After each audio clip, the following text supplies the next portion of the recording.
আমাদেরকে এই দেশের মধ্যেই থাকতে হবে এবং আমরা যদি জনগণের আকাঙ্ক্ষার বিরুদ্ধে যাই, জনগণ আমাদের রাস্তার মধ্যে আমাদের বিচার করবে।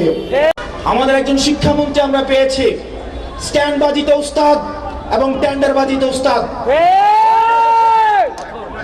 ক্যামেরা স্ট্যান্ডবাজি, পিয়ার স্ট্যান্ড। মাননীয় শিক্ষামন্ত্রী সব জায়গায় গিয়ে বলে নকল আর চলবে না। 2026-এর শিক্ষার্থীরা আপনাদেরকে দেখিয়ে দিচ্ছে এই স্ট্যান্ডবাজি আর বাংলাদেশে চলবে না।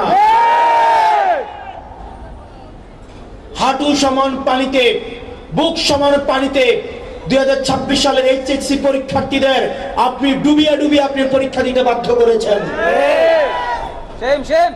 এবং একটা পরীক্ষার প্রশ্ন আপনি প্রণয়ন করেছেন, আপনি পরীক্ষার প্রশ্নের মধ্যে 2টা সৃজনশীলে আপনি ভুল দিয়ে রেখেছেন। একটা পরীক্ষার্থীর তখন মানসিক অবস্থা কি ধরনের হয় একবার চিন্তা করেন। সে যখন দেখে প্রশ্নপত্রে ভুল, সে যখন নিজে চেষ্টা করে পরীক্ষায় উত্তর মিলানো, পরীক্ষা দিয়ে এসে হয়তো বুঝতে পারে প্রশ্নপত্রে ভুল, সে যখন উত্তর মিলাতে পারে না, তখন পরীক্ষার মধ্যে কি ধরনের মানসিক অবস্থা তৈরি হয় একবার চিন্তা করেন। আপনারা একবার দুঃখ প্রকাশের প্রয়োজন বোধ করলেন না, বরং এই শিক্ষার্থীদেরকে আপনারা বলছেন মাদকাসক্ত।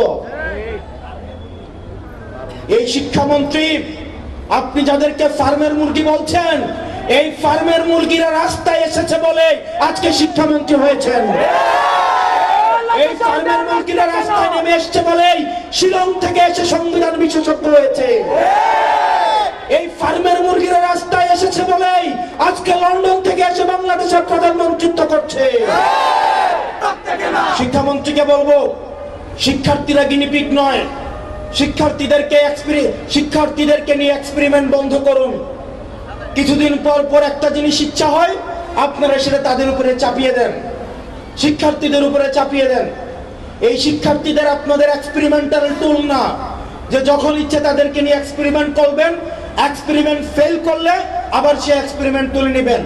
কারণ আপনাদের সন্তানরা দেশে পড়াশোনা করে না, আপনাদের সন্তানরে আপনারা বিদেশে রেখে পড়াশোনা করান। আচরণ করার অনুরোধ করব, না হয় এই শিক্ষার্থীরা যদি রাস্তায় নেমে দৃঢ় অবস্থান নেয়, আপনার পাটাতন যে শক্ত না, এই অর্ধবেলা আন্দোলনে সেটা বোঝা গিয়েছে। আমরা 24 পরবর্তী বাংলাদেশে এই ধরনের বাংলাদেশ আমরা চাই না। ব্যবসায়ীরা হাহাকারের মধ্যে রয়েছে, ফুটপাতের হকাররা হাহাকারের মধ্যে রয়েছে, রিক্সাওয়ালা ভাইয়েরা হাহাকারের মধ্যে রয়েছে। 200 টাকা ইনকাম করলে 50 টাকা বিএনপি ছাত্রদল যুবদলকে চাঁদা দিতে হয়, স্থানীয় এমপিদেরকে চাঁদা দিতে হয়।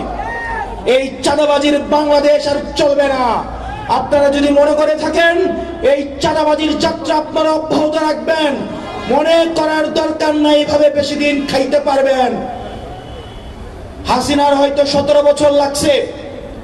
আপনারা এটা বলেন সত্য, প্রত্যেক দিন জুলাই হয় না, প্রত্যেক বছর জুলাই হয় না, কিন্তু যখন জুলাই হয় তখন পালানোর জায়গা পাবেন না।